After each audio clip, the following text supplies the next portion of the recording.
People always said I was born for the stage lights. They said it when I won my first local beauty pageant at 10. They said it again when I wore a crown heavy enough to hurt my neck at 17. They said it as if it were written in my DNA, that I was meant to sparkle. But the thing no one tells you about crowns is how they dig into your scalp when you've been wearing them too long. I grew up in a house that glittered like its own pageant set. White marble floors, chandeliers big enough to drown in, the faint smell of expensive candles and ambition. My parents built a business empire from real estate, towers of glass and steel that bore our family name, the Hawthorne Group. To the world, we were a dynasty. To me, we were a production. My mother was always dressed as if a camera could appear at any second. My father spoke like he was still in a boardroom, even at dinner. And Caleb, my older brother, was their golden heir, sharp, charming, and already halfway to taking over the company by the time I was old enough to wear heels. I was their ornament. Their beautiful girl. Pageants weren't a hobby. They were a marketing strategy. Beauty reflects legacy, my mother would say, brushing a hand over my hair before every competition. You are the face of who we are, Skye. Never forget that. So I learned to smile even when my ribs hurt from the corset. To thank the judges even when they picked someone else. To bow, to wave, to never flinch. And maybe for a while, I believed them. That my worth came from sequins and applause. That if I sparkled brightly enough, I could light my own way. But the truth, the quiet, shameful truth, was that I was empty. Because when the music stopped and the crown came off, I was just another girl sitting in front of a mirror, staring at her reflection and wondering who she'd be if no one was watching. That question haunted me for years. Then one night, everything cracked. It was after a national competition. I'd come second, not first, and my mother's smile froze into something brittle. She didn't yell. She didn't need to. Her silence said enough. Back in our limousine, she sat across from me, the city lights flashing over her face like stage lighting. You almost had it, she said finally, voice flat. But almost doesn't build empires. My chest tightened. It's just a pageant, Mom. Her eyes cut through me like glass. It's never just anything, Skye. You're a Hawthorne. You don't lose. Caleb, sitting beside her, tried to ease the tension. She did great, Mom. It's not a big deal. She turned on him, too. Your sister represents this family. If she looks weak, we look weak. The car fell silent after that. But in my head, something loud and electric started to hum, the sound of something breaking free. That night, when everyone was asleep, I stood in front of my mirror and took off the tiara. Slowly. Deliberately. My scalp ached where the combs had dug in. I placed it on the vanity beside all the other trophies and whispered, I think I'm done pretending. The thing about growing up in a family obsessed with image is that you learn how to hide things perfectly. So when I started sketching ideas for my own project, I did it quietly. When I researched business registration, I used an alias. It started small, a concept for ethical fashion made from repurposed luxury fabrics. It wasn't about glamour. It was about meaning. I called it Lunar. At first, it was nothing more than sketches and whispers. I used prize money from old competitions to fund prototypes. I worked with small local artisans my family would have dismissed as too humble. And I told no one. Not Caleb. Not my friends. Certainly not my parents. Meanwhile, the family business was booming, or so they said. My father's company kept expanding, buying properties overseas, investing in startups, chasing prestige like oxygen.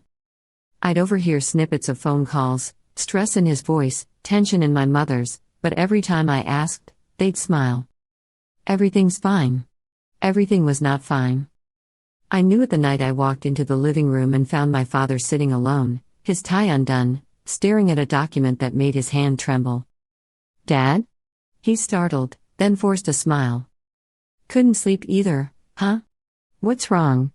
He hesitated, then shook his head. Just numbers. Always more numbers. But I saw the red marks across the page. Debt restructuring. Loan maturity. Words that didn't belong in our world. That was the first time I saw fear in his eyes. The second was at a gala 2 months later, when an investor cornered him and whispered something that drained all the color from his face. Caleb tried to fix things. He was good at pretending confidence. "We'll stabilize," he kept saying. "We always do." But I could feel the storm coming. And quietly, I began to prepare. I took Lunar from sketches to life. I met with suppliers, built an online store, created a logo that whispered sophistication but screamed purpose. Every sale went back into production. I learned fast, failed often, and grew faster. No one knew. Not until it was too big to hide. One morning at breakfast, my mother glanced up from her tablet. "What's this? Lunar brand everyone's talking about?" My fork froze midair. Caleb smirked. "It's trending like crazy. You see their campaign? The girl looks kind of like Skye." I swallowed hard. "It's mine." The silence that followed was almost elegant in its precision. Then my mother laughed, softly, disbelieving. "Darling, you don't have time for hobbies." "It's not a hobby." My father lowered his paper. "What do you mean it's yours?" "I built it," I said. "It's a company. I own it." Caleb stared at me like I'd just grown wings. My mother's expression hardened into something sharp. "You built a business," she said slowly, "without our involvement?" I nodded. "You used our money?" "No. My winnings." That only made her angrier. "Do you have any idea how this looks, Skye? The press will think we're divided. They'll think that I'm my own person." She slammed her cup down. "You are our daughter." And for the first time in my life, I met her gaze without looking away. "Exactly. And that's why I know how to build something that lasts." She didn't speak to me for 3 days. But it didn't matter. Because Lunar was spreading, a wildfire in Silicon Vision. Influencers wore our designs. Magazines wrote features. Investors reached out. And as my world grew brighter, theirs began to dim. I overheard the arguments late at night. The debts. The falling stocks. The partners pulling out. Caleb's voice, weary and sharp, "You over-leveraged everything. We can't keep pretending." My father, hollow, "I did what I had to do to stay relevant." My mother, breaking, "We built this together. We can't lose it now." But they were losing it. And I couldn't save them, not this time. Because I had finally built something of my own. And it was built on truth, not illusion. The first time I saw our family name vanish from a building, I felt nothing. It was strange, how quiet the moment was. No thunder, no public announcement. Just a man in a hard hat on a cherry picker, unbolting letters from glass as traffic roared below. Hawthorne Tower. Gone, one silver letter at a time. Caleb tried to shield me from it, but he didn't realize I already knew. I'd seen the financial statements long before he did, the unpaid loans, the failed projects, the desperate deals with people who never had our interests at heart. What I didn't know was how far my parents had gone to hold it all together. By the time the headlines hit, our empire was in shambles. Hawthorne Group declares bankruptcy amid scandal. Investors fled like birds from smoke. My parents vanished into silence, a silence that felt like both shame and denial. The world that had worshipped us moved on. But I didn't. Because beneath the ashes, something else was rising, me. Lunar was no longer just an idea. It was a movement. I had teams across cities. Retailers waiting in line. My designs were being worn on red carpets and in boardrooms. I'd stopped being the girl from the pageants and become the founder everyone underestimated. And yet, success didn't feel like victory. Not yet. Because at every achievement, I'd hear my mother's voice in my head, crisp, elegant, and disappointed. Appearances are everything, Skye. And I couldn't help but wonder what she'd say now that the only thing left of our old life was my reflection. When the tabloids finally caught wind that I was a Hawthorne, the story went wild. Heiress builds fortune as family empire crumbles. From crowns to corporations, The fall and rise of Skye Hawthorne. For a week, I avoided the news. But curiosity always wins. I watched an interview with Caleb one night, unplanned, unguarded, and tired. "She's doing well," he said when the reporter asked about me. "Better than any of us." He smiled, but it wasn't envy. It was something closer to pride, though the weight behind his eyes told me he'd seen too much. I texted him that night. "Dinner? Just us." He replied instantly. Finally. We met at a quiet restaurant overlooking the city. He looked older, not in years, but in spirit. The easy confidence he once wore like armor had faded. "I thought you'd be somewhere in Paris by now," I said. He laughed softly. "You mean running from the mess?" I didn't say that. He stirred his drink. "You didn't have to." We sat in silence for a while, the kind that feels like remembering. Then he looked up. "They blame you, you know." I exhaled slowly. "Of course they do. They think you abandoned them." "I didn't abandon anyone. I just stopped pretending." He nodded. "Yeah.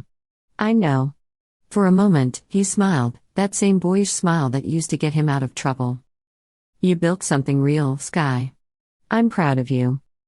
I didn't realize how much I needed to hear that until my throat tightened. We talked for hours, about everything and nothing. When we said goodbye, he hugged me like he used to when we were children, before the world made us rivals. It was the last time I saw him before the reckoning. Because a week later, I found out that my parents had tried to sell off what was left of the family's assets, including my old designs. They'd found a way to access an early prototype folder from my pageant days, ones I'd repurposed for Lunar's concept art. Somehow, they'd convinced a buyer those designs were theirs. It was betrayal, but worse, it was familiar. When I confronted them, my mother didn't even flinch. She stood in our once grand foyer, her jewelry catching the morning light like tiny daggers. "You stole from me," I said quietly. Her lips curved in a faint smile. "We created you. Everything you have came from us. I built this on my own. With our name," she said sharply. "Our connections. Our reputation." I shook my head. "Your reputation collapsed. Mine rebuilt itself." She stepped closer, her perfume thick and cold. "You owe us, Skye. We gave you everything." I met her eyes, and for the first time, I didn't see power there. I saw desperation. "I don't owe you a thing," I said softly. "You built an empire on appearances. I built one on purpose." The silence after that was absolute. Even my father, standing behind her, didn't speak. His shoulders sagged under the weight of it all: pride, failure, regret. I walked away. That night, I sat in my apartment, smaller than the mansion, but mine. The city lights flickered through the glass like 1,000 tiny cameras watching me breathe. I thought about what Caleb had said. About family. About blame. About the fragile line between ambition and greed. Maybe I wasn't so different from them after all. I just learned to build without destroying. Weeks passed. My parents' world kept shrinking, lawsuits, repossessions, headlines fading into whispers. Lunar kept growing. And Caleb. He called me one afternoon, his voice subdued. "They're selling the house," he said. I closed my eyes. "Let them. You don't want to see it one last time?" "No. I already did."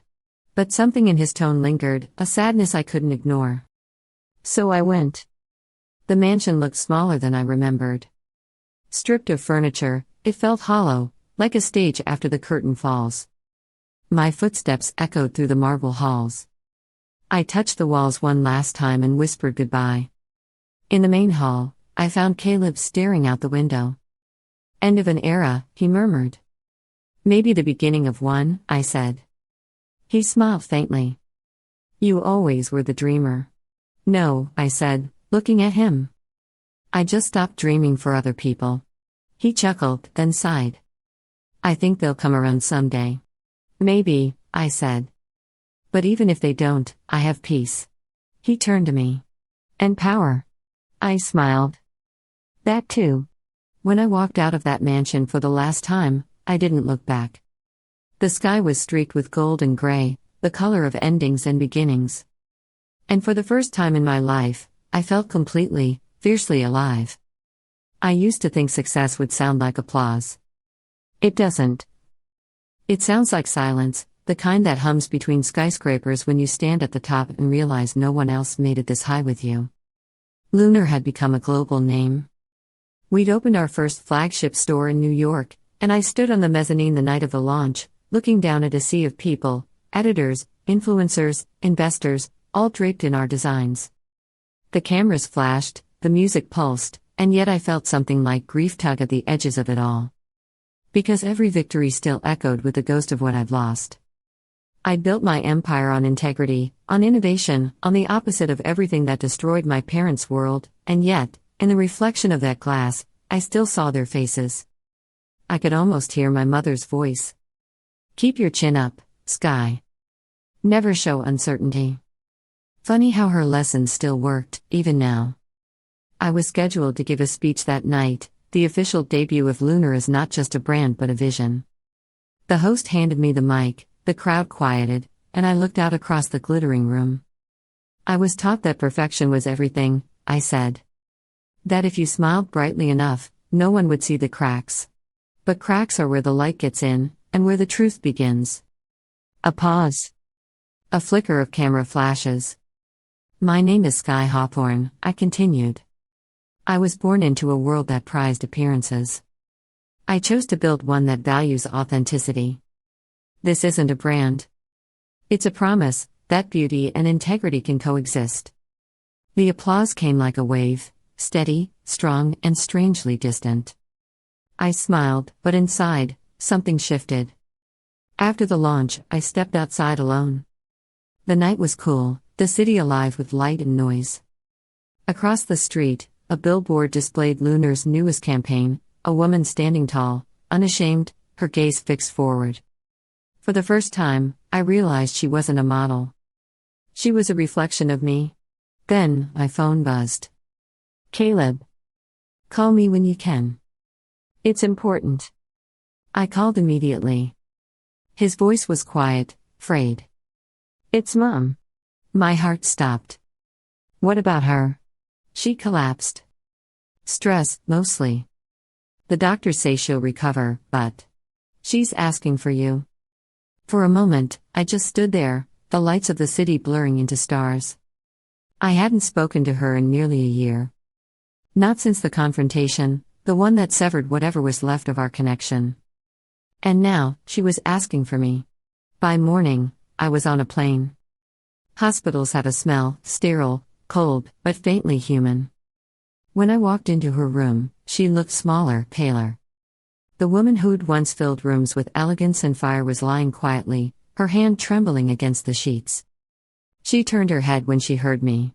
Skye. I stood still. Hi, Mom. Her eyes softened, the old frost melting for the first time in years.